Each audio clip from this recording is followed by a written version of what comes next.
Hello everybody and welcome from the Life Clinic. I thought I'd speak to you today about Velcro and Teflon in terms of our mental health.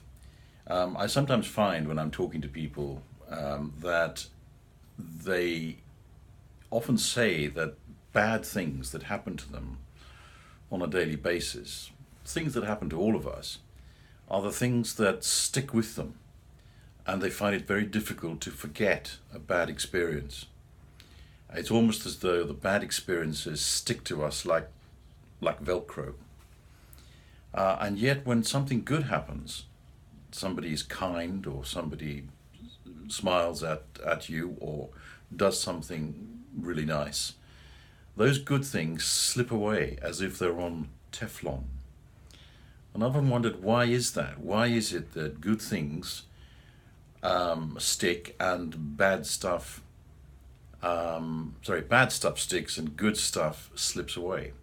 And I think the reason is because perhaps in our evolutionary past, when you have a bad experience, you have to remember it in case it happens to you again tomorrow, and it could be the end of your life. So it's important to remember the bad experiences, being chased by a saber-toothed tiger or something like that.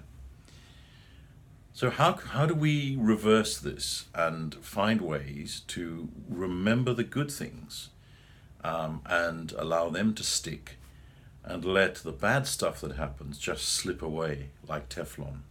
Well, the Journal of Happiness Studies has done a bit of research, and they've found that if you focus on a good experience for 15 seconds or more, it tends to stick with you for longer. So perhaps the key is to identify 1, 2, or 3 things that happen to you during any given day and just reflect on them for 15 seconds or more, and you'll find that those good experiences begin to stick. I hope that helps. Mark here from the Life Clinic. Please subscribe or like if you're enjoying what you're hearing.